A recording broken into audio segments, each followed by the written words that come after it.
Naden has asked, what's a proper way to break in a freshly built engine and what type of oil should be used for that period?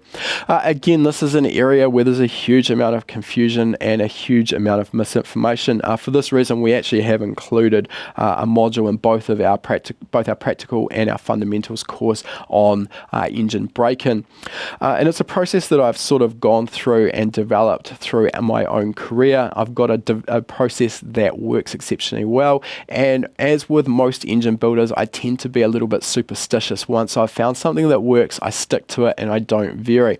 But the important part about engine break-in, first and foremost, is understanding what we're actually trying to do. And this is where a lot of the misinformation comes from. A lot of people think that we are trying to bed in the bearings or the crankshaft, and that's just not the case. If we ever end up with metal-to-metal contact between the bearings and the crankshaft journals, we're going to end up instantly causing damage. And once that occurs, no amount of gentle running is going to help the situation. We're going to end up with damage that needs to be fixed.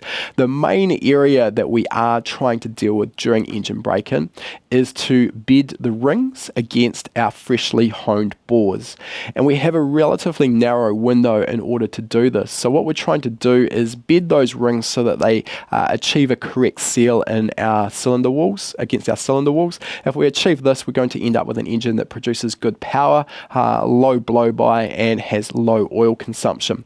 So what we're trying to do there is use the rough surface of that home pattern to abrade the rings and make them seat. And we only have a narrow window, as I've said before, that home pattern will be broken down. So the worst thing we can do when we're breaking in an engine is to baby it or to allow it to idle for extended periods, particularly when it's hot. This will place almost no load on the rings, and it will allow that home pattern to be broken down without actually performing its job. So what we want to do is use moderate amounts of load and moderate amounts of RPM. And what happens is when we use moderate amounts of load, the combustion pressure gets in behind the rings and it forces them out against that fresh hone pattern. So this forces the rings against the wall and helps the bedding in process. Of course, because that home pattern is a little rough to start with, it also causes a lot of friction and hence a lot of heat. So we need to be careful. We don't want to go straight to wide open throttle and 8500 RPM. That's going to cause the rings to overheat. So we want to vary between periods of moderate load and then periods of low load, and that will allow the rings to cool back down. The bedding in process is normally completed within about the first 100 or 200 kilometers of use. So those people who have heard engine builders requiring 1,000 or even 5,000 kilometers of running in, it's absolute rubbish. It's simply not necessary. After the first couple of hundred of kilometers of use, your rings, your engine is as bedded in as it's ever going to be, and after that it's all downhill. So you might as well get out and start enjoying your engine.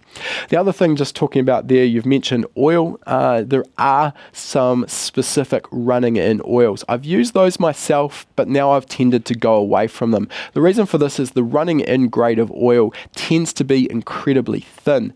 It's almost a little bit like water. And the idea here is we're providing an oil that's going to allow the rings to bed in correctly. So for example, it's common in performance engines to use high quality full synthetic oils. Those are actually so slippery that they make it harder for the rings to bed in. So we clearly don't want to be using a full synthetic oil during break-in, and that's where these running in oils come in.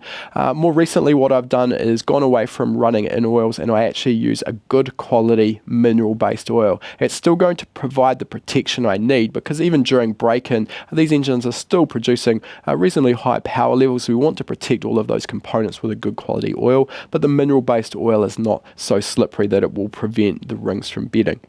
That question was taken from one of our free live lessons. If you like free stuff and you're the type of guy who wants to expand your knowledge, click the link in the description to claim your free spot to our next live lesson. You'll learn about performance engine building and EFI tuning, and you'll also have the chance to ask your own questions, which I'll be answering live. Remember, it's 100% free, so follow the link to claim your spot.